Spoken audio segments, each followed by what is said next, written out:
भाजन सब दिए चलाई। सानुज आप अत्रि मुनि साधु, सहित गए जन कुप अगाधु।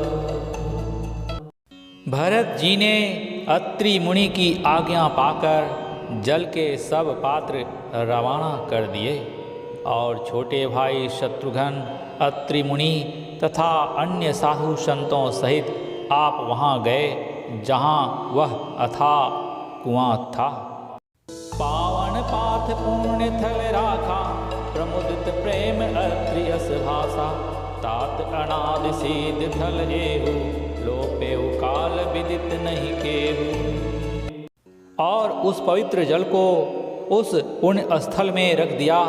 तब अत्रि ऋषि ने प्रेम से आनंदित होकर ऐसा कहा, हे तात, यह अनादि तीर्थ स्थल है।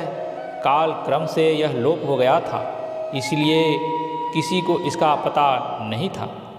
तब सेवकन सरस थलु देखा, कीन सुजल हित कूप विशेषा। विधि बस भयउ विश्व उपकारो, सुगम अगम अति धर्म विचारो।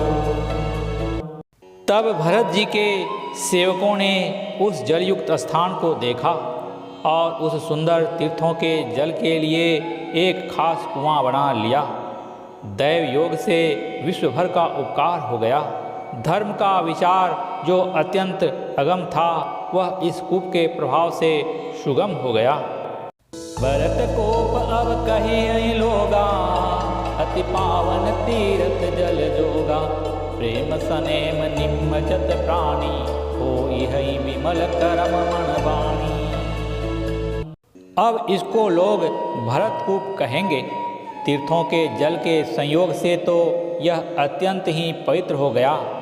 इसमें प्रेम पूर्वक नियम से स्नान करने पर प्राणी मन, वचन और कर्म से निर्मल हो जाएंगे।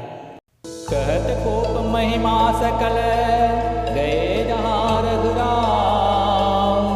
अत्रि सुनाय रघुवरहि, तीरथ पुण्य प्रभाव। कूप की महिमा कहते हुए सब लोग वहाँ गए जहाँ श्री रघुनाथ जी थे। श्री रघुनाथ जी को अत्रि जी ने उस तीर्थ का पुण्य प्रभाव सुनाया। कहत धर्म इतिहास सप्रीति, भयउ घोर निसि सो सुख बीति। नित्य निवाहि भरत दो भाई, राम अति गुरु आय सुपाई। प्रेम पूर्वक धर्म के इतिहास कहते वह रात सुख से बीत गई और सवेरा हो गया। भरत शत्रुघ्न दोनों भाई नित्य क्रिया पूरी करके श्री राम जी, अत्रि जी और गुरु वशिष्ठ जी की आज्ञा पाकर सहित समाज साज सब साधें। चले राम बन अटन पयादें, कोमल चरण चलत बिनु पनहि। भई मृदु भूमि सकुच मन मनहि। समाज सहित सब सादे साज से श्री राम जी के वन में भ्रमण करने के लिए पैदल ही चले। कोमल चरण हैं और बिना जूते के चल रहे हैं। यह देखकर पृथ्वी मन ही मन सकुचाकर कोमल हो गई।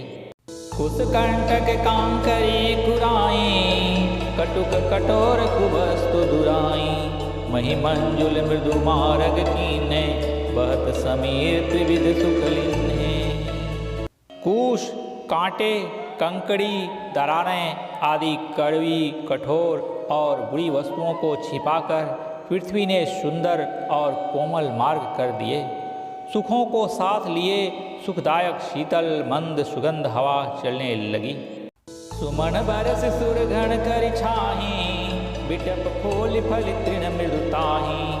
मृग बिलो की खग बोल सुबानी, से वही सकल राम प्रिय जानी।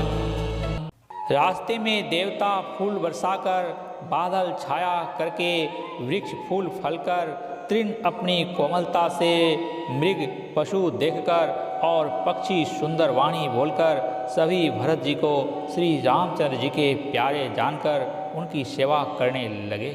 सुलभ सीधि सब प्राकृत हूँ, राम कहत जमुहार। राम प्राण प्रिय भरत कहूँ, यह न होई बड़ी बात। जब एक साधारण मनुष्य को भी आलस्य से जम्भाई लेते समय राम कह देने से ही सब सिद्धियां सुलभ हो जाती हैं, तब श्री रामचंद्र जी के प्राण प्यारे भरत जी के लिए यह कोई बड़ी आश्चर्य की बात नहीं है।